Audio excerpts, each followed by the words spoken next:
मित्रों नमस्कार। ऑफेंस के बाद आता है एफआईआर, क्योंकि एफआईआर से ही कोई भी जो क्रिमिनल एक्ट है, जो क्रिमिनल प्रोसीडिंग है, वह सेट इनटू मोशन आता है। जब एफआईआर की बात करते हैं तो एफआईआर जब ऑफेंस होने के बाद एफआईआर होता है कॉग्निजिबल ऑफेंस में। नॉन कॉग्निजिबल ऑफेंस में एफआईआर नहीं होता है। जो एफआईआर होता है तो एफआईआर करने के बाद सारी चीजें जो प्रोसीडिंग जो है वह इनटू एक्शन आती है। आज मैं आप लोगों को एफआईआर के बारे में बतलाऊंगा और एक बहुत ही इम्पोर्टेंट जजमेंट सुप्रीम कोर्ट का है कि मैं चर्चा करूंगा। तो है ललिता कुमारी वर्सेस स्टेट ऑफ यूपी का केस है, जिसमें कि सुप्रीम कोर्ट ने बहुत सारे गाइडलाइंस उसमें दिया है एफआईआर से संबंधित। के पहले बहुत सारा एनोमली थी इन सारी चीजों में, लेकिन उसको दूर करने का प्रयास किया है सुप्रीम कोर्ट ने और एक गाइडलाइन भी उसमें जारी किया है। तो मैं आप लोगों को आज इसकी चर्चा करूंगा, एफआईआर की भी चर्चा करूंगा, उसमें वकील का रोल क्या है, आप लोगों को क्या करना चाहिए यदि एफआईआर होता है तब, उसमें सुप्रीम कोर्ट का गाइडलाइन क्या है इसकी मैं चर्चा करूंगा। किस केस में एफआईआर नहीं हो सकता है, ठीक है ना, क्योंकि आप लोगों को अपने क्लाइंट को बचाना है, मेरा भी वही काम है, क्लाइंट को बचाना है। तो कैसे बचाना है, इन सारी चीजों की चर्चा करूंगा। तो सबसे पहले एफआईआर। तो एफआईआर शब्द बार बार आता है, क्रिमिनल हम लॉ की बात करते हैं तो ये एफआईआर शब्द बार बार आता है और हमको लगता है कि हर एक व्यक्ति, इंडिया का हर एक व्यक्ति जो है वह परिचित होगा एफआईआर के नाम से, ठीक है। फर्स्ट इंफॉर्मेशन रिपोर्ट है, उसके नाम से सभी लोग परिचित होगा। लेकिन आपको यह जानकर आश्चर्य होगा कि एफआईआर शब्द की चर्चा कहीं पर भी नहीं की गई सीआरपीसी में। यह चर्चा की गई है कंप्लेन की, पुलिस के सामने जो कंप्लेन करता है उसकी चर्चा की गई है और यह सेक्शन 154 में इसकी चर्चा की गई है। इसमें कहा गया है कि यदि कोई कॉग्निजिबल ऑफेंस होता है तो कोई भी व्यक्ति थाने में जाकर अपनी तहरीर दर्ज करा सकता है, अपनी शिकायत दर्ज करा सकता है। बहुत ही स्पष्ट यह प्रावधान किया गया है। जो पुलिस का प्रोविजन है, तो आप लोगों को बतला दूं कि वह पुलिस एक्ट के द्वारा पुलिस का प्रोविजन किया गया। पुलिस का काम है लॉ एंड ऑर्डर को मेंटेन करना, और दूसरा काम उसका क्या है कि जब कोई क्राइम होता है तो उसका इन्वेस्टिगेशन करना और कोर्ट के सामने उसकी रिपोर्ट को पेश करना। तीसरा बहुत ही इंपॉर्टेंट काम है कि किसी व्यक्ति को अरेस्ट करके कोर्ट के सामने पेश करना। अरेस्ट करने का पर्पस यह नहीं है कि खाली हम अरेस्ट किए, अरेस्ट करने का पर्पस है कि उसको कोर्ट के सामने पेश करना, ठीक है ना। ये तीन जो बहुत ही महत्वपूर्ण काम है पुलिस के। तो पहला काम मैंने क्या आप लोगों को बताया कि एफआईआर दर्ज करना, पुलिस रिपोर्ट जो है वह दर्ज करना। कोई भी आपराधिक घटना घटती है जो कॉग्निजिबल ऑफेंस है तो उसका रिपोर्ट जो है दर्ज करने का काम पुलिस का है, ये पुलिस की ड्यूटी है। दूसरा उसका काम है इन्वेस्टिगेशन का। तीसरा उसका काम है कोर्ट को रिपोर्ट सबमिट करने का, ठीक है ना। कोर्ट उसी के आधार पर फिर कोर्ट कॉग्निजेंस लेती है। और चौथा काम क्या है, उस किसी व्यक्ति को अरेस्ट करने का, ठीक है, जो अपराधी है उसको अरेस्ट करने का। और एक और भी काम साथ साथ में यह मानकर चलिए आप लोग, क्योंकि ये चारों में ही चला आता है, लेकिन मैं उसको अलग से डिफाइन कर देता हूं कि लोगों को प्रोटेक्ट करने का, ठीक है। जो मैंने लॉ एंड ऑर्डर की बात जो मैंने कही थी वह इन सारे चीज चारों के साथ ही है कि मैं लोगों को प्रोटेक्ट करने का, अर्थात लॉ एंड ऑर्डर को मेंटेन करने का काम भी पुलिस का। अब है कि मैंने ये कहा कि पुलिस की यह ड्यूटी है, मतलब यह मैंडेटरी है, ठीक है ना। मैंडेटरी है कि पुलिस जो है वह एफआईआर को लॉन्च करे। कोई उसके पास शिकायत लेकर जाता है तो पुलिस उसको दर्ज करे, और पुलिस दर्ज करने के बाद, रिपोर्ट को दर्ज करने के बाद पुलिस का यह काम है कि 24 घंटे के अंदर उस रिपोर्ट को जो है वह मजिस्ट्रेट के सामने भेज दे। ऐसे 24 घंटे के अंदर उसको यह भी है कि उसको इन्वेस्टिगेट करना है। इन्वेस्टिगेशन नहीं होता है तो वह उसको भेज देता है कहाँ, मजिस्ट्रेट के सामने भेज देता है एफआईआर को, ठीक है। अब क्या है, यदि मान लीजिए कि पुलिस एफआईआर नहीं करती है, आपके पास कोई व्यक्ति पहुंचा जो कि विक्टिम है, जिसके साथ कोई घटना घट गई है, और पुलिस जो है वह कहती है कि मैं एफआईआर दर्ज नहीं करूंगा। ऐसी बहुत सारी घटनाएं होती है। अभी भी इतने सारे गाइडलाइंस के बाद भी, इतने सारे चीजों के बावजूद भी लोगों में अभी भी पुलिस का एक डर है और पुलिस जब यह कह देती है कि नहीं मैं एफआईआर दर्ज नहीं करूंगा, तो लोग डर से किनारे भी हो जाते हैं। इसलिए मैं लोगों को कहता हूं, जब भी लोग मेरे से मिलने आते हैं तो मैं कहता हूं कि आपको कानून की जानकारी होनी चाहिए। यदि कानून की जानकारी होगी तो पुलिस खुद ब खुद आपसे डरेगी। वकील से क्यों डरती है पुलिस? क्योंकि वकील को कानून की जानकारी है। तो कानून के जानकार यदि आप होंगे तो पुलिस आपसे डरेगी।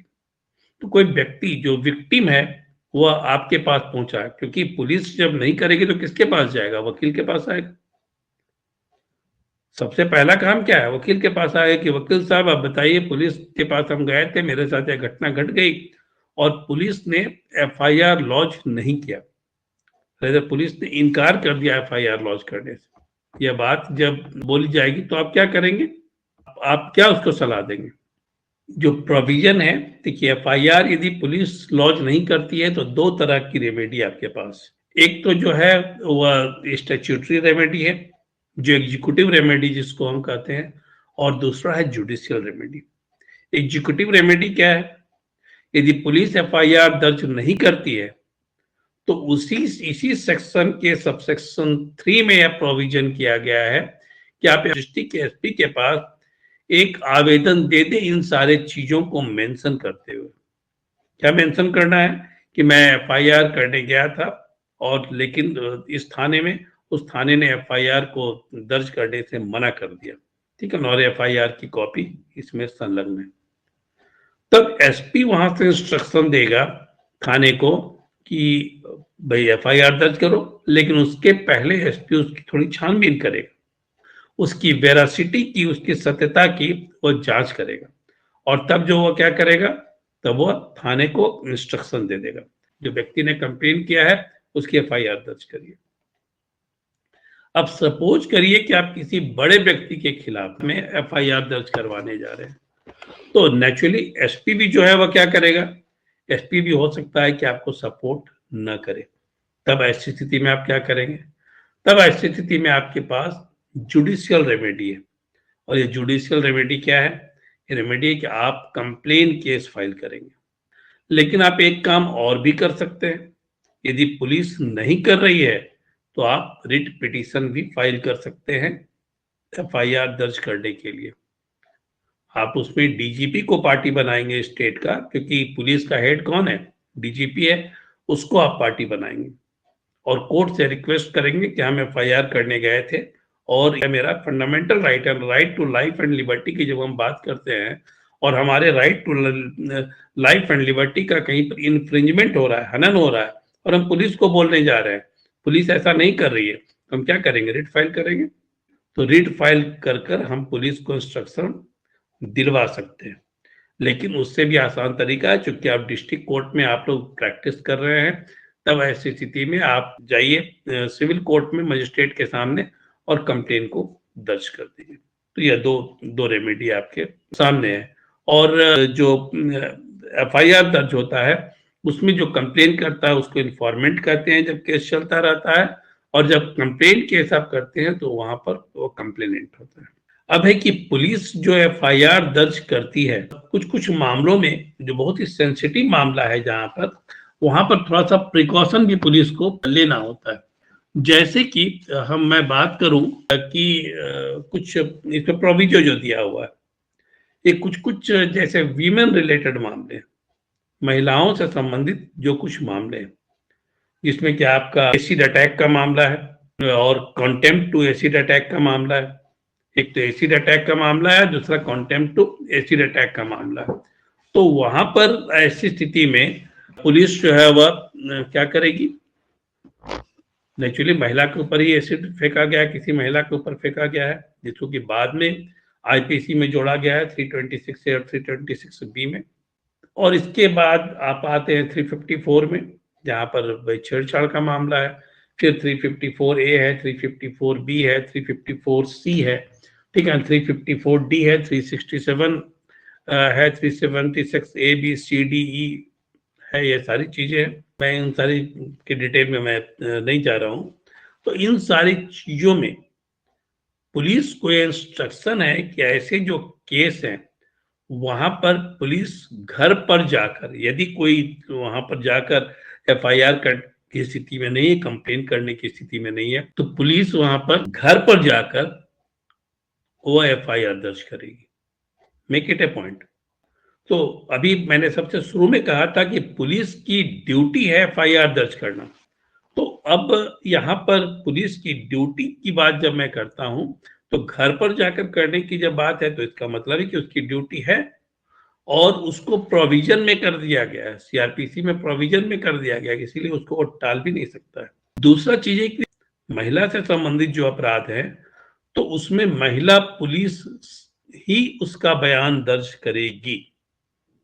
इस बात की भी स्पष्ट वहां पर चर्चा की गई है। लेकिन यदि महिला पुलिस नहीं है, मान लीजिए किसी थाने में महिला पुलिस नहीं है, तब ऐसी स्थिति में उसको कारण देना पड़ेगा, जिसमें कि पुरुष अधिकारी जो है वह जाकर जब दर्ज करते हैं तो उसका कारण वहां पर उसको मेंशन करना पड़ेगा। वहां पर घर वालों की उपस्थिति में एफआईआर उनका तहरीर लिया जाएगा, उनका कंप्लेन लिया जाएगा। और साथ ही साथ यदि कहीं पर यह लगता है कि उसे इंटरप्रेटर की आवश्यकता है, वह मान लीजिए कि कोई वह बच्ची गूंगी है, बहरी है, नहीं सुन समझ पाती है, तब ऐसी स्थिति में उसे इंटरप्रेटर भी उसके पास मौजूद होंगे और वह इंटरप्रेटर जो होंगे वह इंटरप्रेट करते जाएंगे। ये सारी चीजें तो की गई है। तो आप जब भी यदि किसी विक्टिम का कंप्लेन लेकर जाते हैं, तो इस बात को जान लें कि सारे प्रोविजन आपको किए हुए हैं। इन सारे प्रोविजन पर आप जो है वह बात पुलिस से कर सकते हैं और कह सकते हैं कि यह प्रोविजन है, इस पर आपको तहरीर जो है वह लेनी होगी और जो आपको कंप्लेन लेना। ठीक है, यह तो हुई बात एफआईआर की। अब है कि एफआईआर की जब हम बात करते हैं, तो सिर्फ घटना जो है या फिर जो ऑफेंस जो है वो कॉग्निजिबल ऑफेंस होता है, ऐसा तो नहीं है। नॉन कॉग्निजिबल ऑफेंस भी होता है। तो नॉन कॉग्निजिबल ऑफेंस होता है, तब ऐसी स्थिति में अब जब पुलिस के पास जाते हैं तब पुलिस क्या करेगी? तो पुलिस वैसी स्थिति में एफआईआर दर्ज नहीं करती है। एक बात को आप जान लें कि नॉन कॉग्निजिबल ऑफेंस जहां पर है वहां पर पुलिस एफआईआर दर्ज नहीं करती है, बल्कि एनसी रजिस्टर होता है, नॉन कॉग्निजिबल ऑफेंस का रजिस्टर होता है, जहां पर वह इस घटना को मेंशन करती है और वह डायरेक्ट कर देती है इंफॉर्मेंट को कि आप सीधे मजिस्ट्रेट के पास चले जाइए। क्योंकि पुलिस को कॉग्निजिबल ऑफेंस में तो इन्वेस्टिगेशन का अधिकार है, लेकिन नॉन कॉग्निजिबल ऑफेंस में पुलिस को इन्वेस्टिगेशन का अधिकार नहीं है। कॉग्निजिबल ऑफेंस में पुलिस को अरेस्ट करने का अधिकार है, लेकिन नॉन कॉग्निजिबल ऑफेंस में पुलिस को अरेस्ट करने का अधिकार नहीं है बिना मजिस्ट्रेट के परमिशन के। अर्थात बिना मजिस्ट्रेट के परमिशन के न तो वह इन्वेस्टिगेट कर सकती है केस को और न ही वह जो है वह किसी व्यक्ति को गिरफ्तार कर सकती है। यहाँ पर तो यह मामला है। अब है कि बहुत सारे मामले ऐसे हैं जहां पर पुलिस को एफआईआर दर्ज करने की आवश्यकता नहीं है। जैसे कि मैं बात करता हूं कॉमर्शियल ऑफेंसेस की। कॉमर्शियल ऑफेंसेस है, कॉन्ट्रैक्ट से संबंधित ऑफेंसेस है, पैसे का लेन देन से संबंधित ऑफेंसेस है।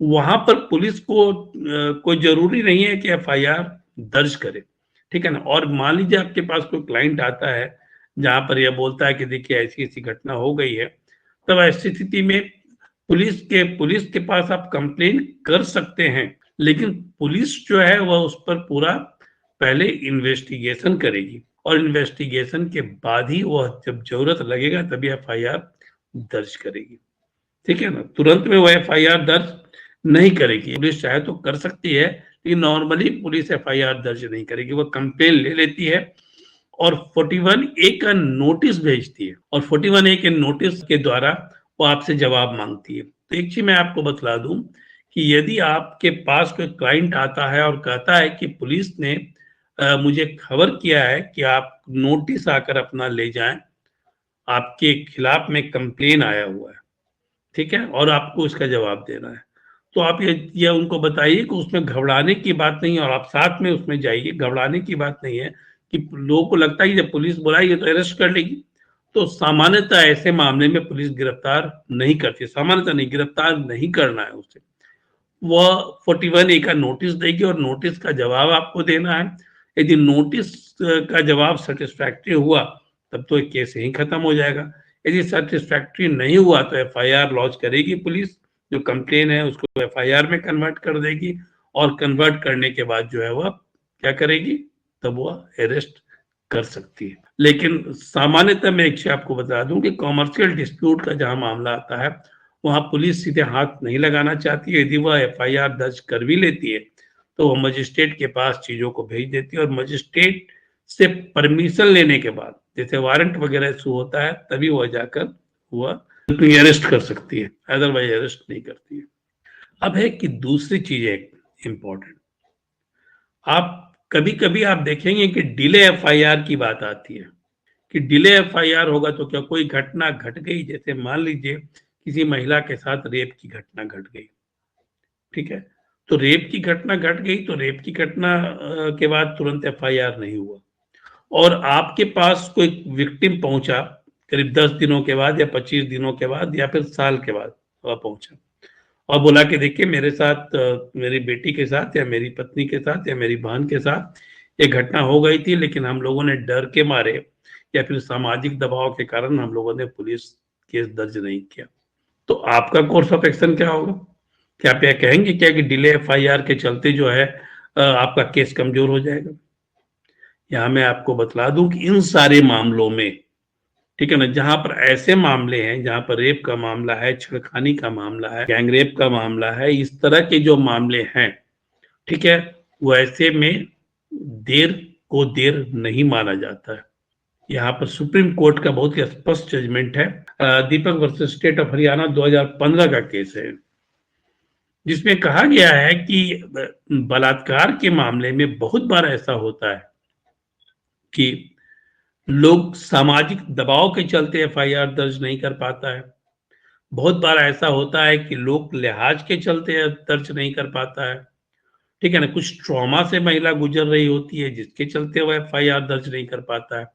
तो ऐसी स्थिति में यदि डिले है तो डिले को कंडोन किया जाएगा और पुलिस एफआईआर दर्ज करेगी, और इससे कहीं पर भी केस कमजोर नहीं होगा। तो आपके पास जब भी ऐसा केस आता है तो आप बहुत स्पष्ट तौर पर एक केस को लीजिए, मजबूत केस बनाइए और एफआईआर दर्ज करिए। कि मैं आप लोगों को मैं बार बार जो कह रहा हूँ चीजों को, कभी मैं विक्टिम की बात करता हूँ, कभी एक्यूज की बात करता हूँ, तो आप वकील हैं तो कभी आपको विक्टिम की तरफ से भी एफआईआर दर्ज करना पड़ेगा, कंप्लेन करना पड़ेगा, और कभी आपको विक्टिम के खिलाफ खड़ा होकर एक्यूज को बचाना पड़ेगा। तो आप वकील का काम बहुत दुधारी तलवार पर चलना होता है। तो कभी आपको जजमेंट पक्ष में खोजना है, कभी विपक्ष में खोजना है, कभी आपको एफआईआर लॉन्च करना है, कभी आपको एफआईआर जो हुआ है उससे आपको बचाना है। तो आपको इन सारी चीजों के लिए तैयार रहना होगा। मैं दोनों चीजों की चर्चा इसलिए मैं साथ साथ करता हूँ, ठीक है, दोनों चीजों की चर्चा साथ साथ करता हूँ मैं, क्योंकि आपके पास हो सकता है कि विक्टिम आए, हो सकता है कि आपके पास एक्यूज है, तो कैसे इससे बचाना है मैं इसकी चर्चा में करता हूँ। तो यहाँ पर मैं विक्टिम की बात कर रहा हूँ, जब एफआईआर की बात है तो विक्टिम की बात कर रहा हूँ, जब मैं बेल पर आऊंगा तो मैं एक्यूज की बात करूंगा। तो विक्टिम यदि आपके पास आता है, कोई रेप का एक्यूज है और वह दर्ज करने की बात करता है एफआईआर को, ऐसे मामले में जहां पर एसिड अटैक का मामला है, छेड़खानी का मामला है, रेप का मामला है, इन सारे केस में आप बेहिचक एफआईआर दर्ज करिए, यहाँ पर कहीं पर केस कमजोर नहीं होने जा रहा है। लेकिन यदि आप हत्या के मामले में, यदि आप डकैती के मामले में, यदि आप चोरी के मामले में एफआईआर देरी से दर्ज करते हैं, तो ये मान लीजिए कि आपका केस कमजोर हो गया, क्योंकि डिले का जस्टिफिकेशन आप नहीं दे सकते। आप यदि एक सप्ताह के बाद जाकर कोई केस दर्ज कर रहे हैं तो यह माना जाता है कि आप सोची समझी साजिश के तहत केस को दर्ज कर रहे हैं। तो इस बात को आप ध्यान में रखेंगे। यदि आप किसी केस को तैयार भी कर रहे हैं, बहुत सारे केस को तो फैब्रिकेट किया जाता है, ये आपको ही पता है, बीइंग ए लॉयर मुझे भी पता है कि बहुत सारे केस को फैब्रिकेट किया जाता है। तो यहाँ पर फैब्रिकेशन का मामला चला आएगा और आपका केस जो है वह कमजोर हो जाएगा। यदि आप फैब्रिकेट कर भी रहे हैं तो इस बात को ध्यान रखें कि वह केस जो है वो टाइमिंग जो उसकी थोड़ी सही होनी चाहिए, क्योंकि एफआईआर में टाइमिंग जो है उसका बहुत ही मतलब है। अब दूसरा है कि तो डिले एफआईआर की बात हुई, उसका जो जस्टिफिकेशन की बात आई, ठीक है ना, किस केस में एफआईआर नहीं हो सकता इसकी बात आई। अब ये जीरो एफआईआर क्या होता है? आपने 2012 का निर्भया कांड सुना होगा, जहां पर जुरिस्डिक्शन को लेकर काफी झंझट हुआ था। ये किसका जुरिस्डिक्शन है ये और किसका जुरिस्डिक्शन नहीं है, क्योंकि जिसका जुरिस्डिक्शन होगा वही थाना उसका केस लेगा। यहाँ पर कोई इस जुरिस्डिक्शन को एक्सेप्ट करने को तैयार नहीं था। तो इस पर जस्टिस वर्मा कमेटी की एक रिपोर्ट भी आई थी, जिसमें कहा गया था कि यदि घटना कहीं पर घटित होती है, ठीक है, और वह व्यक्ति जहां पर नियरेस्ट कोर्ट है वहां पर जाकर एफआईआर दर्ज करेगा। जुरिस्डिक्शन किसी का हो उससे फर्क नहीं पड़ता है। पहले वही होता था उसके पहले कि मेरे थाने का केस नहीं है, दूसरा कहता था मेरे थाने का केस नहीं है, और ऐसी स्थिति में एफआईआर दर्ज कभी कभी हो भी नहीं पाता था। पुलिस तो बहुत बार टाल मटोल भी करती रही है, आप लोग को ही पता है। आज तो पुलिस के ऊपर बहुत तरह का कंट्रोल है, जुडिशियल प्रोनाउंसमेंट के द्वारा बहुत सारा कंट्रोल है, सीआरपीसी में प्रोविजंस को ऐड किए गए हैं, उसके तहत बहुत सारा कंट्रोल है। ये पहले बहुत सारा कंट्रोल नहीं था, जिसके चलते यह होता था कि बॉल को इस कोर्ट से उस कोर्ट में फेंका जाता था और कहीं पर गोल हो नहीं पाता था। मतलब कि हम इस थाने से भेज रहे हैं आपको उस थाने से उस थाने, और कहीं पे एफआईआर लॉन्च नहीं हो रहा है। अब ये चीज खत्म हो गया है जीरो एफआईआर के द्वारा। घटना कहीं पर भी घटित हो, आप जो नियरेस्ट थाना है, पुलिस स्टेशन है, वहां पर जाकर एफआईआर दर्ज करिए। इसको हम जीरो एफआईआर कहते हैं। बाद में रिपोर्ट को लेने के बाद जो प्रॉपर जुरिस्डिक्शन है जिस थाने का, उस थाने को वह केस को ट्रांसफर कर दिया जाता है। लेकिन यह नहीं बोला जाता है कि आप यहाँ जाइए और वहां जाइए। अब निर्भया का कांड सोचिए, कितना ट्रॉमा था उसके साथ, गैंग रेप हुआ उसके साथ। अब उसके साथ जो उसका साथी था, वह यदि केस करने की कोशिश कर रहा है या फिर पेट्रोलिंग की गाड़ी जो आ गई वह उसका केस नहीं ले रही है, तो कैसा उसको पिलर टू पोस्ट दौड़ना पड़ रहा था इस चीज के लिए।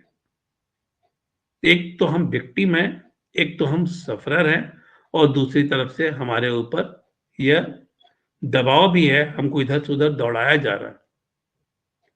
तो इसको दूर कर दिया गया है जीरो एफआईआर के द्वारा। तो मित्रों, एक बात को ध्यान रखिएगा कि कहीं पर भी कोई घटना घटती है और आपके पास कोई आता है, वो किसी थाने क्षेत्र का हो, कोई बात नहीं है, यदि वहां घटना घट गई है तो आप जो नियरेस्ट थाना है वहां जाकर एफआईआर दर्ज करा दीजिए। वो व्यक्ति आपके पास आया है मदद के लिए, या फिर आप मान लीजिए आप क्रॉस कर रहे हैं कहीं से और लगता है कि कहीं घटना घट गई है, तो आप ऐसी स्थिति में, आप बीइंग ए लॉयर, आप, हमारी जिम्मेवारी ज्यादा है, हम इमीडिएटली जो नजदीक का कोई भी पुलिस स्टेशन है वहां जाकर एफआईआर को दर्ज करा सकते हैं, जिसको कि हम जीरो एफआईआर कहते हैं। इसके पहले बहुत सारी कंट्रोवर्सी इस पर आती रही है, ठीक है। अब मैं आता हूं, ललिता कुमारी वर्सेस स्टेट ऑफ यूपी का केस है, जिसमें कि 2013 में सुप्रीम कोर्ट का कॉन्स्टिट्यूशनल बेंच ने एक बहुत ही लैंडमार्क जजमेंट दिया है, और साथ ही साथ कुछ जो गाइडलाइंस हैं वो अभी निर्धारित कर दिया। यह क्या है, पहले मैं केस की चर्चा कर दूं आपके सामने। यह मामला है 2008 का, जहां पर ललिता कुमारी, एक माइनर लड़की, नाबालिग लड़की का किडनैप कर लिया गया, और किडनैप करने के बाद जब उसके पिता ने, जो कि इस केस के इन्फॉर्मेंट रहे हैं, उसके पिता ने थाने में जाकर जब वह केस को दर्ज करने का प्रयास किया, एफआईआर को दर्ज करने का प्रयास किया, तब थाने ने उसको लेने से इनकार कर दिया। थाना एफआईआर जो है वह दर्ज नहीं किया। तब उसके पिता ने वकील की मदद से एसपी को लिखा। एसपी के कहने पर एफआईआर तो दर्ज हो गया, लेकिन उस पर कोई कार्रवाई नहीं हुई। और इन द मीन टाइम उसकी बेटी तो मिली नहीं, उसकी बेटी किडनैप थी। तब इसने हैबियस कॉर्पस याचिका दायर कर दी, कुछ सोशल ऑर्गेनाइजेशंस की मदद से, कुछ लॉयर्स की मदद से हैबियस कॉर्पस याचिका दायर कर दी उसने। हैबियस कॉर्पस याचिका को जो दायर किया गया वह डिविजनल बेंच में किया गया, तो डिविजनल बेंच ने इस पर जल्द कार्रवाई के लिए आदेश जारी किया। लेकिन बहुत सारे जो कॉन्ट्राडिक्टरी जजमेंट थे सुप्रीम कोर्ट के इस पर, कुछ पक्ष के थे कुछ विपक्ष के थे, इसीलिए बाद में चलकर इसको 2013 का जो जजमेंट आया तो बाद में चलकर इसको कॉन्स्टिट्यूशनल बेंच को रेफर कर दिया गया। कॉन्स्टिट्यूशनल ने 93 पेज का एक जजमेंट पास किया 2013 में, जिसको हम ललिता कुमारी वर्सेस स्टेट ऑफ यूपी के केस से जानते हैं, और ये पूरी तरह से एफआईआर पर ही रिलेटेड है। जो एफआईआर में मनमानी पुलिस की चलती रही है, एफआईआर में नहीं करने पर गलत एफआईआर करने पर बहुत सारी मनमानी चलती रही है, कुछ लोगों को तंग करने की कोशिश की जाती रही है, इस पर एक पूरा गाइडलाइन सुप्रीम कोर्ट का आ गया। और सुप्रीम कोर्ट ने यह कहा कि यदि कॉग्निजिबल ऑफेंस है, पहला जो उसका रिकमेंडेशन था जो कंक्लूड किया है सुप्रीम कोर्ट ने, कि ये 5 जजों का बेंच था जिसको कॉन्स्टिट्यूशनल बेंच कहते हैं, उसके द्वारा यह ऑर्डर दिया गया, ठीक है ना, जजमेंट पास किया गया। पहला कि यदि कॉग्निजिबल ऑफेंस है तब ऐसी स्थिति में पुलिस के लिए कि मैंडेटरी है कि वह एफआईआर लॉन्च करे। किडनैपिंग तो कॉग्निजिबल ऑफेंस था, लेकिन पुलिस उसके बाद एफआईआर नहीं दर्ज कर रही थी। तो एसपी के दबाव में यदि उसने कर लिया तो उस पर वह एक्शन नहीं ले रही थी। तो आप यह देखिए कि लॉ एंड ऑर्डर की स्थिति जिसको मेंटेन करने का अधिकार जिसको दिया गया है, वो लॉ एंड ऑर्डर की एजेंसी होते हुए भी वह लॉ एंड ऑर्डर को मेंटेन करने का काम नहीं कर रहा था, ठीक है। तो सुप्रीम कोर्ट को इसमें इंटरवीन करना पड़ा। एक्चुअली सुप्रीम कोर्ट तभी इंटरवीन किया जब वहां पर लोग उसके पास रिक्वेस्ट के लिए गए। पुलिस यह नहीं कर सकती है कि मैं पहले इस पर प्रिलिमिनरी इंक्वायरी करूंगा, तो उसको सबसे पहले मैंडेटरी है कि एफआईआर दर्ज करें। अभी मैं एक केस की चर्चा करूंगा। मेरे क्लाइंट ने मुझे बताया कि वे लोग कहीं पर गए हुए थे जहां उनकी जमीन थी, और वहां पर कुछ लोगों ने उस पर कब्जा जमाने का प्रयास किया और उन लोगों के साथ मारा पीटी हुई, जान मारने का प्रयास हुआ। वे दबंग लोग थे। जब वह पुलिस के पास वे लोग गए, ठीक है ना, जिन लोगों ने जमीन हड़पा हुआ था वे दबंग लोग थे, तो पुलिस के पास गए तो पुलिस ने एफआईआर लॉन्च नहीं किया। 24 घंटे तक एफआईआर लॉन्च नहीं किया गया। यह बात मेरे तक आई, मेरे तक बात आई, उन लोगों ने मुझसे अप्रोच किया, मैंने थाने को अप्रोच किया और मैंने पूछा कि ये क्यों नहीं एफआईआर लॉन्च किया गया। बोला कि इस पर प्रिलिमिनरी इंक्वायरी चल रही है। हमले आपको कानून का ज्ञान है क्या? यदि आप इस ढंग की बात कर रहे हैं, आप पुलिस स्टेशन को हेड कर रहे हैं और आप कह रहे हैं कि प्रिलिमिनरी इंक्वायरी चल रही है, ये कॉग्निजिबल ऑफेंस है, अटेम्प्ट टू मर्डर का मामला है, और ऐसी स्थिति में आप प्रिलिमिनरी इंक्वायरी की बात कर रहे हैं। वहां पर गवाह मौजूद है जो देखा, और आप प्रिलिमिनरी इंक्वायरी की बात कर रहे हैं। और तब मैंने उन्हें ललिता कुमारी वर्सेस स्टेट ऑफ यूपी के केस का रेफरेंस दिया, उसका प्रिंट आउट मैंने निकाला और उनको दे दिया। बोला कि आप नहीं करेंगे तो फिर यह मामला ऊपर चला जाएगा। तब जाकर यह एफआईआर लॉन्च हुआ अटेम्प्ट टू मर्डर का। तो मित्रों, इस ढंग की चीजें आपके पास भी आ सकती हैं, और आपको इन सारी चीजों से तैयार रहना है, और आप इस प्रोविजंस को आपको जानना है। पुलिस यदि यह कहती है कॉग्निजिबल ऑफेंस के मामले में कि हम उस पर प्रिलिमिनरी इंक्वायरी कर रहे हैं, तो आप उस पर सीधे सीधे चढ़ बैठिए। बोली कि सुप्रीम कोर्ट में कॉन्स्टिट्यूशनल बेंच का जजमेंट है जिसमें कि स्पष्ट किया गया है कि यदि कॉग्निजिबल ऑफेंस है तो ऐसी स्थिति में आपके लिए मैंडेटरी है कि आप एफआईआर दर्ज करिए इमीडिएटली। जो प्रिलिमिनरी इंक्वायरी की कहीं गुंजाइश नहीं है। दूसरा जो आया, यदि ऐसा लगता है, मान लीजिए कि आप जाते हैं केस करने के लिए, पुलिस को ऐसा लगता है कि कॉग्निजिबल ऑफेंस नहीं है, तब ऐसी स्थिति में पुलिस जो है वह इंक्वायरी कर सकती है एफआईआर दर्ज करने के पहले। लेकिन कहां? जहां पर थोड़ा सस्पिशन हो कि कॉग्निजिबल ऑफेंस हुआ है या कॉग्निजिबल ऑफेंस नहीं हुआ है, या कॉग्निजिबल ऑफेंस जो है यह था या कॉग्निजिबल ऑफेंस नहीं था, तो वहां पर प्रिलिमिनरी इंक्वायरी कर सकती है। लेकिन जहां पर बिल्कुल ही है कि कॉग्निजिबल ऑफेंस हुआ है, वहां पर उसके लिए मैंडेटरी है, ठीक है। तो यह वकीलों के लिए भी बोन है और विक्टिम जो है उनके लिए भी बोन है ना, कि वहां पर जाकर वो अपने काम को करवा सके। लेकिन सेकंड जो मैंने आप लोगों को बतलाया कि जहां पर थोड़ा कंफ्यूजन है, तो वहां पर ये एफआईआर दर्ज नहीं करती तो पुलिस को उसमें रीजन भी देना पड़ता है तो ये कंट्रोल भी स्थापित किया गया। ऐसा नहीं है कि वो सीधे सीधे कह दे कि मुझे शक था कि कॉग्निजिबल ऑफेंस नहीं है। तीसरा है कि यदि ये इंक्वायरी में पता चल जाता है कि ये कॉग्निजिबल ऑफेंस है, तो इमीडिएटली जो है वो उसको एफआईआर रजिस्टर करना पड़ेगा। वहां पर टाल मटोल की फिर गुंजाइश कुछ भी नहीं है। और मैंने आप लोगों को बताया था कि सुप्रीम कोर्ट का जो जजमेंट होता है वो जजमेंट आदेश की तरह होता है। ये जुडिशियल प्रोनाउंसमेंट है, वो एक आदेश की तरह होता है, एग्जीक्यूटिव के लिए भी और जुडिशियरी के लिए भी। Article 141 of the Indian constitution में इसका स्पष्ट प्रोविजन किया गया है कि सुप्रीम कोर्ट यदि कोई ऑर्डर पास कर देता है, कोई जजमेंट पास कर देता है, तो वह सभी के लिए बाध्यकारी है कि वह उसे एक्सेप्ट करे, उसे वह माने। यदि मान लीजिए पुलिस जो है, ये चौथा रिकमेंडेशन इसमें था, पुलिस यदि नहीं करती है कॉग्निजिबल ऑफेंस में एफआईआर दर्ज, तब ऐसी स्थिति में क्या हो सकता है? यह वकील के लिए जानना बहुत ज्यादा जरूरी है, क्योंकि यदि एफआईआर दर्ज नहीं किया गया तो विक्टिम किसके पास आएगा? वकील के पास आएगा। तो यह जान लीजिए सुप्रीम कोर्ट का यह जो रिकमेंडेशन है उसमें स्पष्ट किया गया है कि जो एयरिंग ऑफिसर हैं, जो इस ढंग के ऑफिसर हैं जो अपनी ड्यूटी को नहीं निभा रहे हैं, एफआईआर दर्ज नहीं कर रहे हैं, उसके खिलाफ कानूनी कार्रवाई की जाएगी। उसके खिलाफ जो है वह कानूनी कार्रवाई की जाएगी। तो ऐसा नहीं कि आम आदमी के ऊपर कानूनी कार्रवाई का तलवार लटका हुआ, पुलिस के ऊपर भी कानूनी कार्रवाई का तलवार लटका हुआ, क्योंकि उसकी कुछ ड्यूटी है और उस ड्यूटी को पूरा करना उसका कर्तव्य है। वो नहीं करती है तो उसके ऊपर लीगल एक्शन लिया जा सकता है ना। अब फिर जो रिकमेंडेशन दिया सुप्रीम कोर्ट ने, उसने कहा कि प्रिलिमिनरी इंक्वायरी कुछ कुछ इशू में कंडक्ट किया जा सकता है एफआईआर लॉन्च करने के पहले। ये क्यों किया? क्योंकि पुलिस इन सभी चीजों का मिसयूज कर रही थी।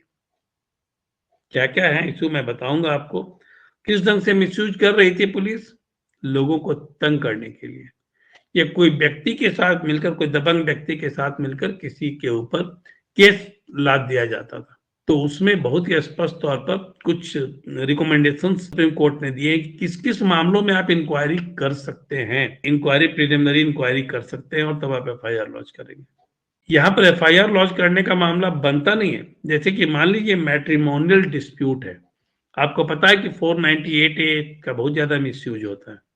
2013 के पहले और 2015 में भी एक और जजमेंट आया था Arnesh Kumar versus state of Bihar का, उसमें भी कुछ गाइडलाइंस दिए गए थे, मैं बताऊंगा जब वहां पर आऊंगा। तो मैट्रिमोनियल डिस्प्यूट जो होता है 498A का जो मामला है, वहां पर पुलिस को इंस्ट्रक्शन है कि आप एफआईआर करने के पहले प्रिलिमिनरी इंक्वायरी करें, ठीक है ना। इससे आगे बढ़कर Arnesh Kumar versus state of Bihar में स्पष्ट किया गया है कि जहां पर 498 वहां पर 498A को सीधे ले लिया गया कि 498A का जहां मामला है, जहां पर पुलिस के पास केस कर दिया गया है, वहां पर सीधे किसी की गिरफ्तारी नहीं होगी, बल्कि उनको 41A का नोटिस दिया जाएगा और नोटिस के बाद पूरी इंक्वायरी की जाएगी, इन्वेस्टिगेशन किया जाएगा, प्रिलिमिनरी इन्वेस्टिगेशन किया जाएगा, और तब यदि वह गिल्टी पाए जाते हैं तभी उनकी गिरफ्तारी हो सकती है। तो आपके पास कोई मान लीजिए पति और पति के माता पिता, उस पति का भाई आ जाता और यह कहता है कि मेरे ऊपर 498A का केस हो गया, अब तो मुझे यहाँ से भागना पड़ेगा, तो आप उसको कहिए कि डरने की आवश्यकता नहीं है।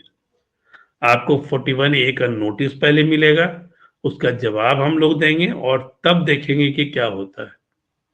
पुलिस तुरंत गिरफ्तार नहीं करती है, और इस मामले में आजकल बेल भी थोड़ा आसानी के साथ मिल जा रहा है। सभी लोगों को पता चल चुका है कि इसका जो है वह काफी मिसयूज होता है। तो मैट्रिमोनियल डिस्प्यूट जहां पर है, वहां पर प्रिलिमिनरी इंक्वायरी के बाद ही कुछ एफआईआर दर्ज किया जाएगा, और यदि एफआईआर दर्ज हो गया है तो अरेस्ट नहीं होगा, प्रिलिमिनरी इंक्वायरी होगी, उस पर इन्वेस्टिगेशन होगा।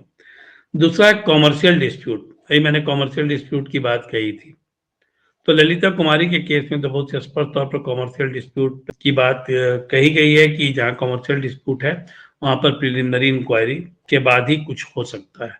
इसमें एक और जजमेंट आया है जो कॉमर्शियल डिस्प्यूट से रिलेटेड है, वो Ramdev food products private limited versus state of Gujarat का है। ये 2015 का एक जजमेंट है जिसमें कहा गया है कि जहां पर कॉमर्शियल ऑफेंसेस है वहां पर, ठीक है ना, वहां वहां पर जो है कि एफआईआर मे और मे नॉट बी रजिस्टर्ड, मतलब कि किया भी जा सकता और नहीं भी किया जा सकता है, ठीक है ना। और यदि किया जाता है एफआईआर रजिस्टर तो उसके लिए प्रिलिमिनरी इंक्वायरी जरूरी है।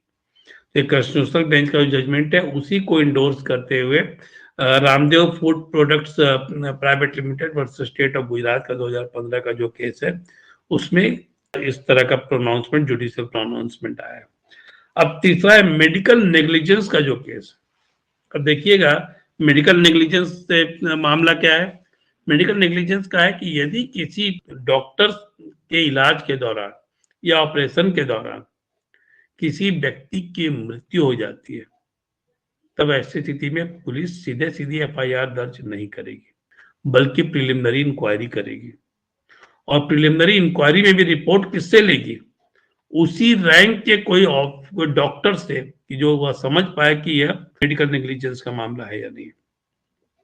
अभी मैं आपको बता दूं कि झारखंड में ही एक केस हुआ था, एक बहुत ही नामी डॉक्टर के ऊपर एक व्यक्ति ने केस कर दिया मेडिकल नेग्लिजेंस के तहत। और वो डॉक्टर इतना डर गया, मेरे एक मित्र के थ्रू मुझसे अप्रोच किया और बोला कि मुझे किसी भी ढंग से इसमें बचा लीजिए, मेरी गलती नहीं। मैं पूरे केस को देखा और कहा कि ठीक है, केस तो दर्ज हुआ है, मैंने देख लिया केस दर्ज हुआ है, लेकिन आप निश्चिंत रहिए, आपकी गिरफ्तारी नहीं होगी, वो प्रिलिमिनरी इंक्वायरी होगी। और प्रिलिमिनरी इंक्वायरी सिर्फ पुलिस ही नहीं करेगी, प्रिलिमिनरी इंक्वायरी होगी, पुलिस को क्या पता है मेडिकल नेग्लिजेंस के बारे में। यह जो प्रिलिमिनरी इंक्वायरी होगी वह डॉक्टर के द्वारा की जाएगी। तो डॉक्टर के द्वारा जब इंक्वायरी की गई तो देखा गया कि भाई ये जो मामला है वो कुछ मेडिकल नेग्लिजेंस का, ठीक है मामला कि कहीं कहीं पर गड़बड़ी हुई है, लेकिन उसके चलते गिरफ्तारी तो नहीं हो सकती है ना, उसका इंटेंशन तो नहीं है ना, उसका इंटेंशन तो ये नहीं था कि मारने का। इस मामले में एक बहुत ही इंपॉर्टेंट केस आया है, जैकब का केस है, अभी पूरा जैकब वर्सेस स्टेट, कौन स्टेट है मुझे भी याद नहीं पड़ रहा है। एक जैकब केस के नाम से बहुत फेमस है, जिसमें जो मेडिकल नेग्लिजेंस के मामले में है। तो मेडिकल नेग्लिजेंस के मामले में पहले प्रिलिमिनरी इंक्वायरी होगी और तभी आगे की कार्यवाही होगी, एफआईआर दर्ज होगा। यदि कंप्लेन दर्ज हो भी गया है तो प्रिलिमिनरी इंक्वायरी के बिना गिरफ्तारी नहीं होगी। तो मेडिकल नेग्लिजेंस के मामले में भी ललिता कुमारी के केस में यह जजमेंट दिया गया। फिर करप्शन केसेस से दिए, करप्शन केसेस है तो करप्शन केसेस तो बिना इन्वेस्टिगेशन के पता चल ही नहीं सकता है, और करप्शन केसेस को मैं नहीं कह सकते कि कॉग्निजेबल ऑफेंस है। तो वहां पर जो है वह क्या है, प्रिलिमिनरी इंक्वायरी होगी तभी जो है एफआईआर दर्ज करने की बात आएगी, ठीक है। अब जहां पर एक और भी मामला है जहां पर एबनॉर्मल डिले है, कि एबनॉर्मल डिले जहां पर है किसी भी केस में, आप 3 महीने के बाद केस करने के लिए जा रहे हैं, ठीक है, 5 महीने के बाद केस करने के लिए जा रहे हैं, तब ऐसी स्थिति में पुलिस एफआईआर दर्ज करने के पहले 4 बार सोचेगी और वहां पर पहले प्रिलिमिनरी इंक्वायरी होगी। तो मैंने कोर्ट में तो जो है कहा है कि आपको नेगेटिव पॉइंट आपका बनेगा। मैं यहाँ पर आपको ये भी बता दूं कि यहाँ पर यदि आप एबनॉर्मल डिले एफआईआर में, तो वहां पर पुलिस इंक्वायरी के बाद ही, ठीक है ना, पुलिस इंक्वायरी के बाद ही एफआईआर दर्ज होगा। क्योंकि मैंने आप लोगों को कहा था कि हो सकता है कि कॉन्कॉक्टेड हो या फैब्रिकेटेड हो केस, और तुरंत में यही प्राइमा फेसी यही नजर आएगा। तो इस ढंग से आपको क्या करना है, किस तरह से आपको एफआईआर दर्ज कराना है, एफआईआर दर्ज नहीं होता है तो क्या आपको एक्शन लेना है, कहाँ पर आपको एक्शन लेना है, इस बात की जानकारी आपको होनी चाहिए। अब एक ही एफआईआर, जैसा कि मैंने आप लोगों को बताया था कि एफआईआर दर्ज यदि नहीं करता है तब वकील का रोल बहुत ज्यादा शुरू हो जाता है। एसपी को लिखने का काम भी जो है वह ड्राफ्टिंग का काम तो एसपी का ही है ना, और दूसरा जो है यदि वहां पर से नहीं बात बनती तो कंप्लेन केस करने का काम वकील का है, या वकील ही करेगा उस चीज को। तो हमारा रोल तो, हमारा आपका रोल तो शुरू हो गया है इसमें। तो यहाँ पर हम कंप्लेन केस करेंगे, कंप्लेन केस की चर्चा, और फिर जब कंप्लेन केस हो जाएगा और या फिर जब पुलिस केस हो जाएगा तब इसके बाद आता है नेक्स्ट स्टेप है वो कॉग्निजेंस का। नहीं, कॉग्निजेंस के पहले यदि कंप्लेन केस है तो उसके पहले जो है वो कोर्ट जो है उसको समझता है, देखता है कि केस में कॉग्निजेंस लिया जा सकता है, नहीं लिया जा सकता है। वहां पर वो समरी ट्रायल भी करता है और समरी ट्रायल क्या पाता है कुछ भी नहीं है तो उसको वहीं पर डिसमिस भी कर देता है। तो कॉग्निजेंस के पहले ये सारी चीजें भी हो जाती हैं।